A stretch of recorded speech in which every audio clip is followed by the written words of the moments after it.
ሰላም ጤና ይስጥልኝ ውድና የተከበራችሁ ቤተሰቦች እንዴት ናችሁ? ደህና ናችሁ? እኔ ጋር ሁሉ ሰላም ሁሉ መልካም። ዛሬ ደግሞ እስኪ የትንሳኤ ዳቦ ልጋግር ብዬ መጥቻለሁ ማለት ነው። እንግዲህ ሙያ እንዴት እንደሆነ ባለሙያ ነኝ ወይስ አይደለሁም ለማየት ዝግጁ ሁኑ።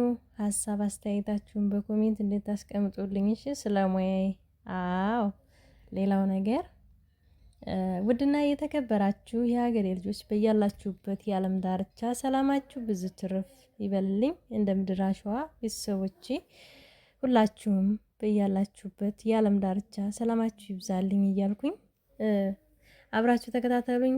አብረን እንቀጥል ወደ ቪዲዮ። በመጀመሪያ ሳፋችንና እጃችንን ከታጠብን በኋላ ዘይታችንንና ዱቄታችንን እናቀርባለን። አንድ ብርጭቆ ስኳር እና ሁለት እሽግ ካሜራ አቅርቤያለሁ ለ3 ኪሎ ዱቄት ማለት ነው። ዱቄቱ 3 ኪሎ ነው ያዘጋጀሁትኝ። 3 ኪሎ ዱቄት አዘጋጅቻለሁኝ። ከዛ ምን ግብአቶችን እንደማስገባ እነግራችኋለሁ። አብራችሁ ተከታተሉ፣ አብራችሁኝ ሁኑ። ወደ ቪዲዮው ልባችሁን ልብ ብላችሁ በማየት ተከታተሉኝ እሺ። እዚህ ጋር ሰፋዬን አጣጥቤ አዘጋጅቻለሁ። ስኳር አዘጋጅቻለሁ። ዱቄት፣ ካሜራ፣ ሁሉን ነገር ግብአቶችን አዘጋጅቻለሁ። ጨው፣ ያው ለዳቦ የምንጠቀመው ነገር ስኳር፣ ካሜራ፣ ጨው፣ ዱቄት፣ ዘይት ነው። ግን የየአሰራራችን ባህሪ ይለያል። እኔ ግን ከቪዲዮ ውጭ ጥቁር አዝሙድ ተጠቅሜያለሁኝ።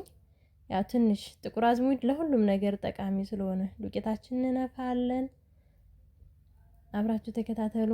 ሙያ እንዴት ነው? ሙያሽ ይዘርዘርልሽ ነው አይደለም? ስለዚህ አሁን ካሜራዬን አድርጌያለሁ። ኩፍ እንዲልልኝ ውሃ ጨምርበትና ትንሽ ከደን አድርጌው ይቆያል ማለት ነው። ሁለቱንም እሽግ ነው የተጠቀምኩት ባይዘወይ፣ ምክንያቱም ዱቄቴ ብዙ ነው እኔ ማለት ነው። በደንብ እንበጠብጠዋለን። ከዛም በኋላ ተበጠበጥን በኋላ ክድ እናድርገን ለ5 ደቂቃ ቁጭ እናደርገዋለን። ለ5 ደቂቃ ሳይሆን ለ2 ደቂቃ። ያው እንደ ፍጥነታችሁ ነው ግን የምትነካኩት ነገር ሊጣችን ይለያያል እንደ ፍጥነታችን። እኔ አሁን ዱቄት የምነካው ሊጥ አይቆይም፣ ማቦካው ሊጥ ማለት ነው። ቶሎ ነው ኩፍ የሚለውና ካሜራውም አይቆይም ማለት ነው። ስለዚህ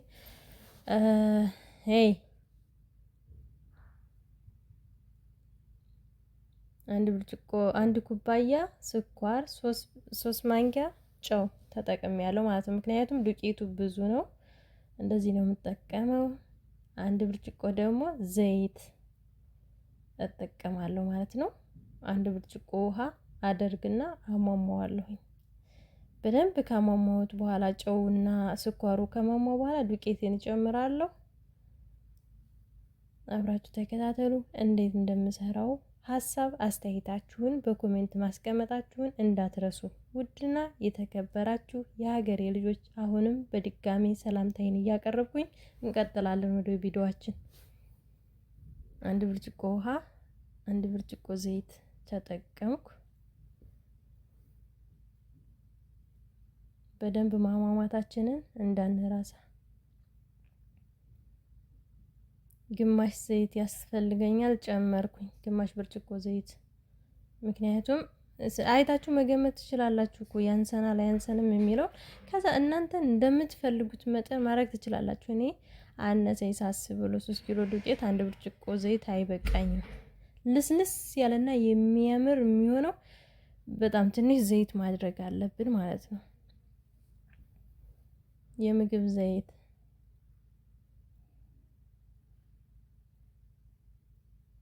በስማ ዱቄቱ ሲያምር በእናታችሁ ዋው ነው። ዋው እንደምትወዱት ተስፋ አደርጋለሁ፣ እርግጠኛ ነኝ።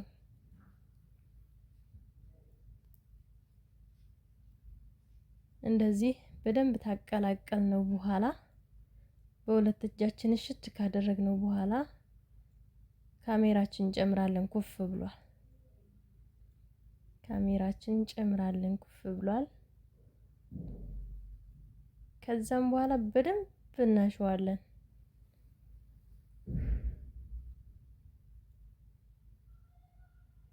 አያችሁት እንዴት እንደሚያምር ሊጡ ራሱ እንዴት እንደሚያምር በስማ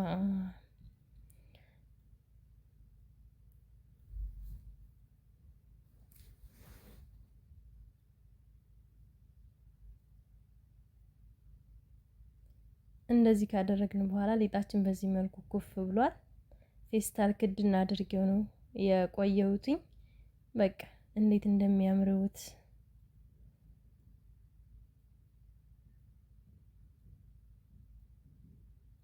እውት እንዴት ኩፍ እንዳለ በጣም ነው የሚያምረው ከሚባለው በላይ ማለት ነው። በተለይ እንደዚህ በአካል ብታዩት የበለጠ እንደምትወዱት ነው እማምነው ማለት ነው። በጣም ነው የሚያምረው። በቪዲዮውም እንደምታዩት እንደዚህ ነው። ዋው ነው ዋው። ፀሐይ ባለሙያ ነሽ እንዴ? አዎ ቀልድ የሚያስፈልጋል ብዬ ነው። በነገሮች መካከል በቁም ነገር መካከል ቀልድ ያው ጣል ሲደረግ ፈገግ ያሰኛል። ፈገግ እያልን እየተጫወትን ቪዲዮአችንን እየሰራን ሙያችንን እያሳየን አብረን እንቆያለን እስከ መጨረሻው መብላት እስከምንጀምርበት ድረስ አብራችሁ ቆዩ። አሁን በድጋሜ ነካ ነካ እናደርገዋለን ሊጣችንን ማለት ነው። ምክንያቱም መለስ አድርገ ነው ድጋሜ ሲመጣ በጣም ነው የሚያምረው። ይለሰልሳል፣ መንፋቱ ይጨምራል። በቃ የሚያምር ቡስቡስ ያለ ዳቦ ይሆንልናል ማለት ነው። እንደዚህ ኩፍ ካለ በኋላ ገልበጥ ገልበጥ አድርገ ነው ድጋሜ ኩፍ ካለ በኋላ ነው ለመጋገር የምንሰለፈው ማለት ነው። ፓውደር 1 ማንኪያ ተግማሽ፣ ቫኒላ 1 እሽግ። ያው በሽጉ በወረቀቱ ስለሆነ የገዛሁት እኔ 1 እሽግ ቫኒላ ነው የተጠቀምኩት። 3 ኪሎ ስለሆነ ሁሉንም ተጠቀምኩት ማለት ነው። ይሄ ኩፍ ብሎ ድጋሜ ስንመልሰው ነው የምንጠቀመው። ቤኪንግ ፓውደር እና ቫኒላዎችን የምንጠቀመው ኩፍ ብሎ ድጋሜ መለስ መለስ ስናደርገው ነው። አሁን የምጋግርበትን እቃ አቅርቤ ያለው ዘይት እቀባዋለሁ በስነ ስርዓት። ዘይቴን ተቀባው በኋላ ሊጤን አደርጋለሁ ማለት ነው። በዚህ መልኩ ቀብቼዋለሁ እስከ ጥጉ ድረስ እስከ ላይ ከንፈሯ ሁላ ሳይቀር ነው መቀባት ያለባችሁ እንዳይዝባችሁ ማለት ነው። የኢትዮጵያ ቢሆን በኮባ እንጋግረዋለን፣ ግን እኛ በስደት ስንኖር ያለንን ነገር ነው ተጠቅመን መስራት ያለብን ማለት ነው። እንደዛ ስለሆነ ዘይት በደንብ ተጠቅሜ በዚህ መልኩ ጠፍጥፍ ያለውኝ። እንግዲህ ዳባችን በዚህ መልኩ ወጥቷል ማለት ነው። እዩት እንዴት እንደሚያምር ማለት ነው። በጣም ነው የሚያምረው። እያያችሁ ነው። ዋው የእውነት በጣም ነው የሚያምረው ከምትሉት በላይ ማለት ነው። እርግጠኛ ነኝ ጣዕሙ ደግሞ ቆንጆ እንደሚሆን አልጠራጠርም። እስኪ እንቆርሰዋለን። እንግዲህ እንኳን አደረሳችሁ፣ እንኳን አደረሰን ለትንሳኤ በዓል።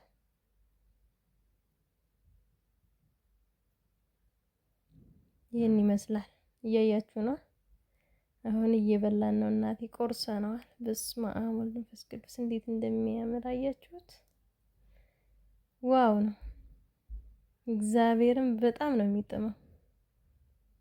ኧረ ፀሐይ ቃስ ብለሽ ቢ እንዴት እንደሚጥም ዋ! በስመ ስላሴ እውነት እኔ ነኝ የጋገርኩት። እኔ ለራሴ እየተገረምኩኝ ነው የበላሁት። እየተገረምኩ እጅሽ ይባረክ እያላችሁ ኮሜንት አድርጓ። ሰምታችኋል። በተረፈ በሌላ ቪዲዮ እስከምንገናኝ ድረስ ውድና የተከበራችሁ የሀገሬ ልጆች